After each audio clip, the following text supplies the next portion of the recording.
Short introduction, Pontus Meyer, visual art. Great year for you guys, I think. Anders, very welcome here on this. It's for you the first time here at DSS Europe.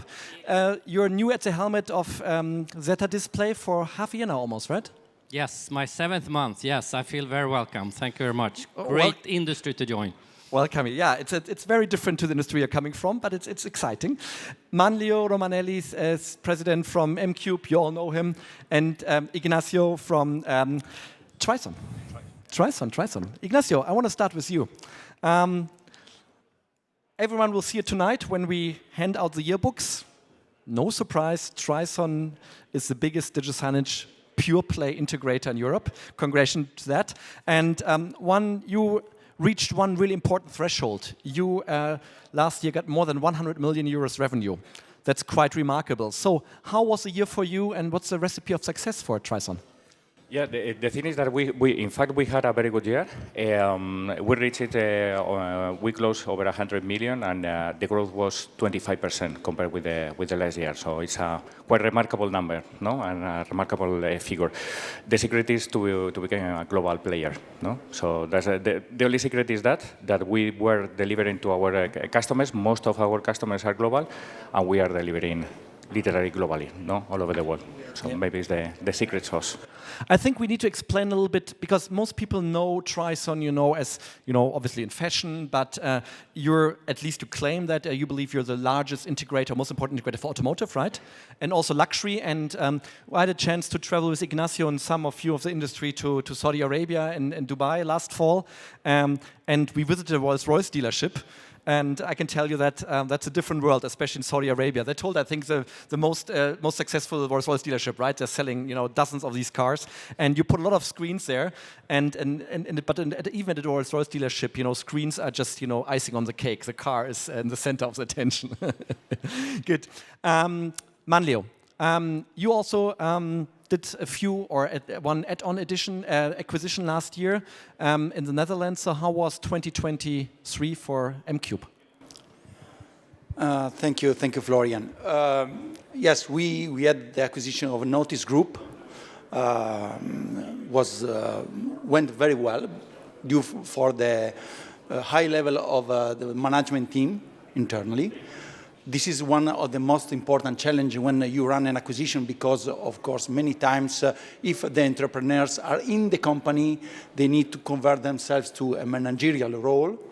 Or if the entrepreneur is exiting, of course, you have to find a way how to continue the leadership.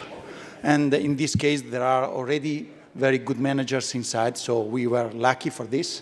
And the business model of Notice is quite similar to the M-Cube Group turnover. So they are working with a high level of recurring revenues, audio and video both. And they also are playing something that is not present in our group. The Easy Screen platform is easy to use platform of digital signage for who wants to play themselves the content management and also the small businesses. Yeah, we call it long tail. Yes, it helps you open up the market for smaller projects, and it's very simple to use. And it has the name Easy Screen, but it's not. Don't mix it up with Easy Screen from Austria with a Y. So yes, that's with the Y. Yes, yeah. And there are very, very interesting features inside. So it's enlarging our offering. So was a good addition from this point.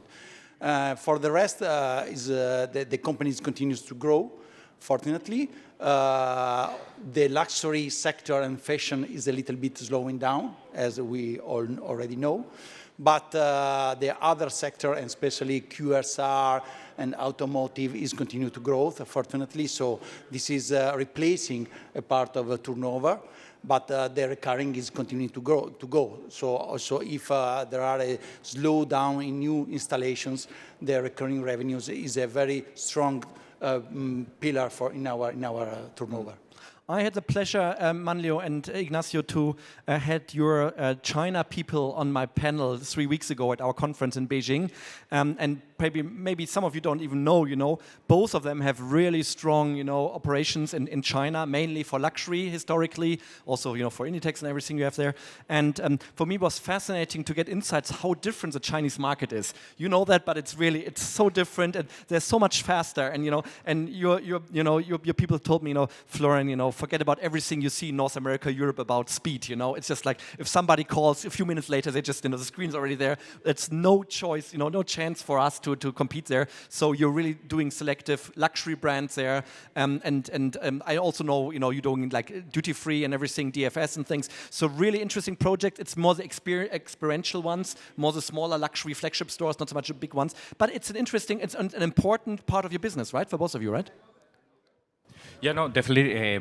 APAC or China plays a super important role for us. No, we've got more than 40 people around, and first of all, we are deploying projects for our let's say Western customers, but of course as well we are developing technology in China, and also we are developing new concepts and new products because of that. No, because China is somehow leading part of this experiential part. No, so nice.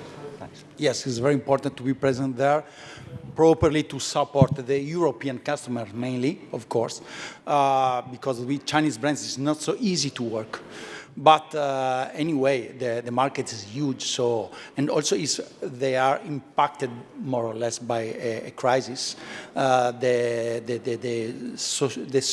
society is so big, and the medium level is so big, and so the consumptions are increasing anyway. Yeah.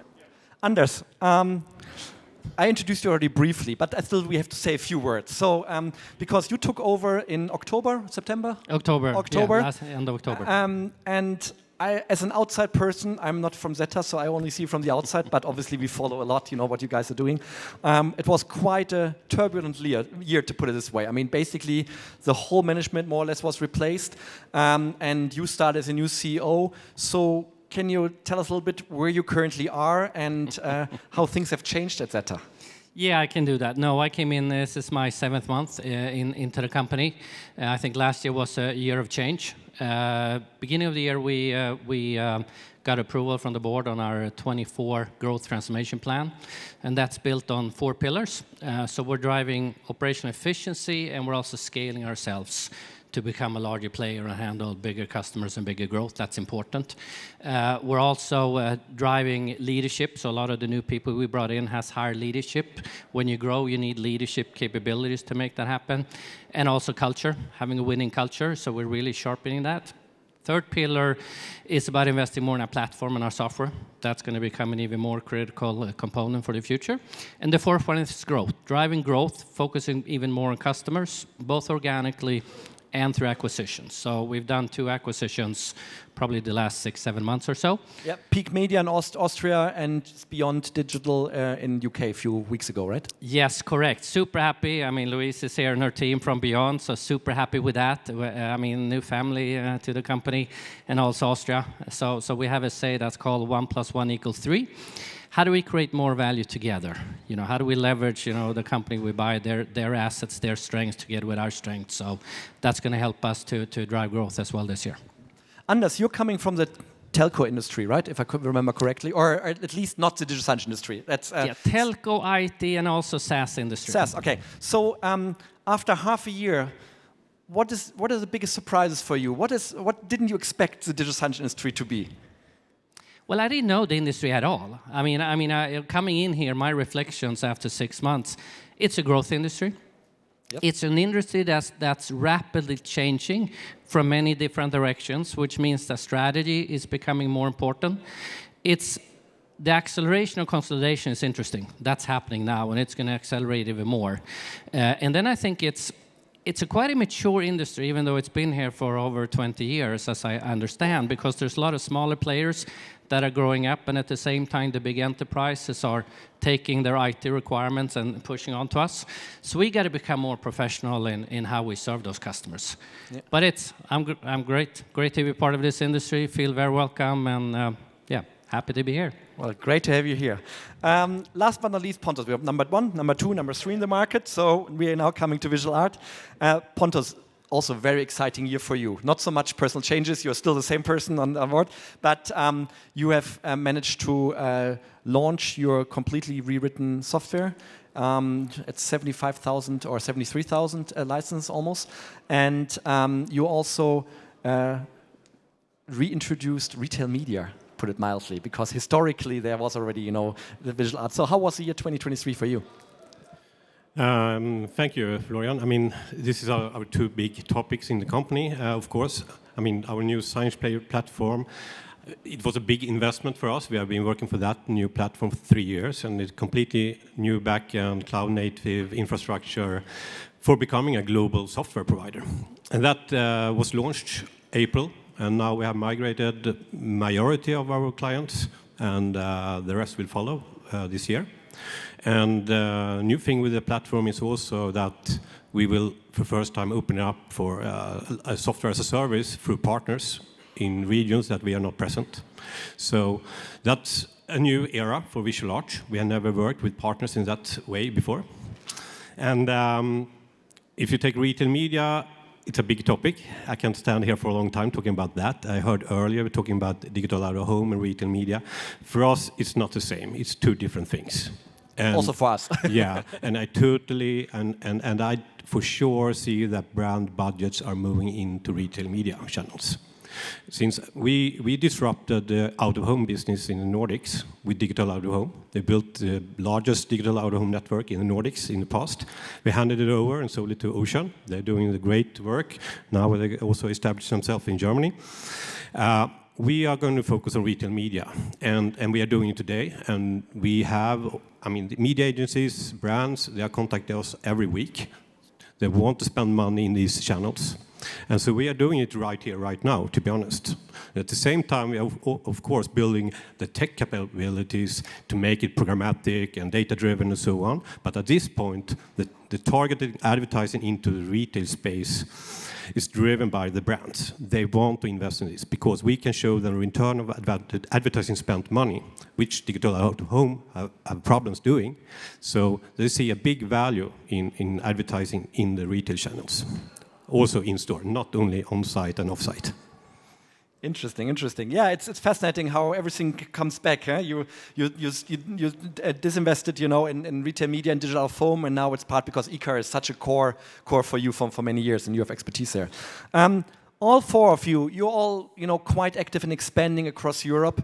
You have pan-European or global customers.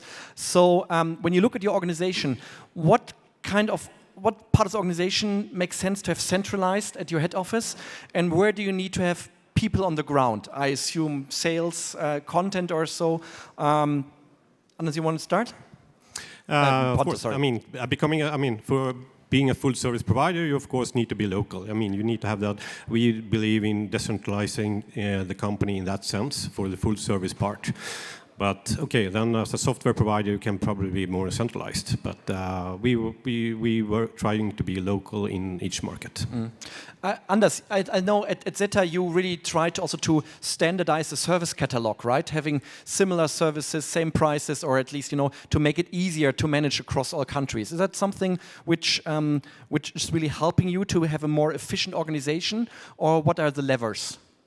I mean, I think we're creating a global company. I mean, that local presence is key, and combining that with global strengths and how you make that happen. Where do you drive scale advantages to create a better service locally at a lower cost? That's what it's all about, and that's what we're driving. And this is the third time that I'm doing this, so very excited to go back to some of the markets that I used to work with before. But we have to do it with partners. We won't be able to do it ourselves. Oh, absolutely. But I mean, I think this market is in some form special. I mean, you're working together with Samsung, with some other, screen manufacturers, and the prices differ a lot from market to market, right? Is it something you can benefit if you centralize your purchasing or so? Absolutely. I mean, sourcing is of course, as you get bigger, as the industry consolidates, will become more important, and that goes for everything that we're buying, of course. But we're still looking for longer-term partnerships. I mean, because we have long-term partnerships with our customers, we want long-term partners. Mm-hmm. It's not a short-term quick fix. Yeah. You both have already well-established operations in Germany/Austria. Both of you have already, but not well-established, put it this way, you have some operations. So, Ignacio, is Germany a market you're interested in?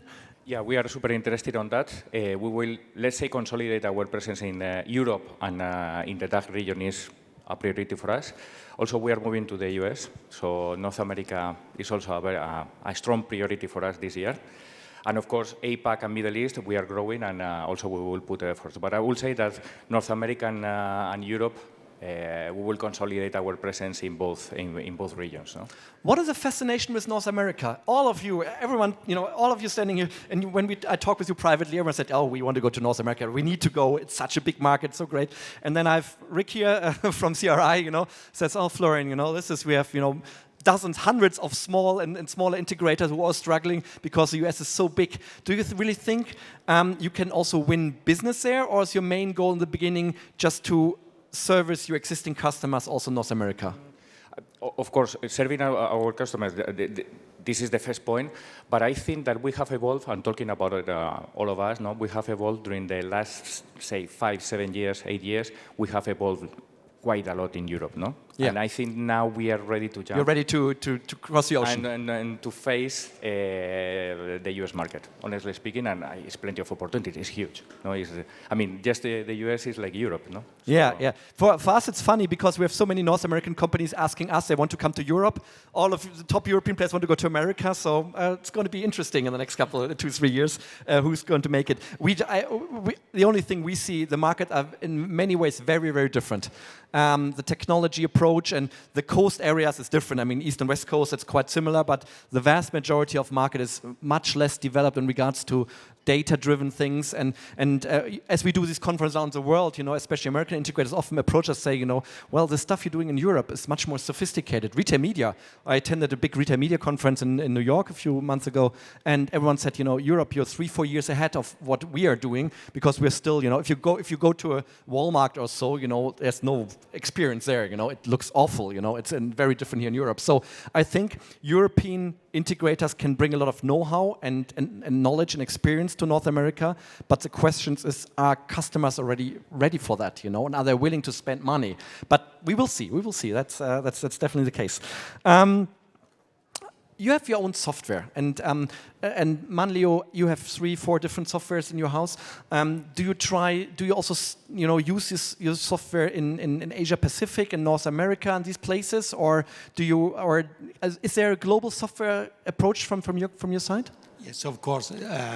When you grow through acquisitions and find out platforms already in place in the acquired companies, one of the most important challenges is to find the way in which you can merge or migrate the platforms, but many times it's not possible because you have different players, different operating systems, and it's an investment that has no reasons to do. And we are trying to find a middleware to manage all the different platforms with the same CMS, and to find a way in which we can operate easier, but maintaining the network we have.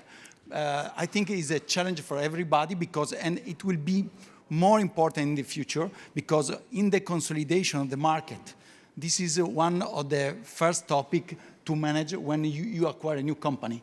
And we know that we are working in a market in which is growing, but there is a lot of pressure on margins. So we need, and we know always that we are quite little because there are big investments to face: artificial intelligence, content management, software platform, compliances. And so we are little comparing the US competitor, for instance. And so probably this is something that we need to address. Yeah. Just as you know, you're the largest 3 US company integrators, which are not pure play digital signage, to be fair, but they all won more than $1 billion revenue. Diversified in these guys. So it's really, they're really big, and Europe is tiny. We are dwarfs, compared to that. But that's it. But you mentioned already one thing: margins. And it's a little bit like the elephant in the room. How have margins developed in the past 12, 18 months?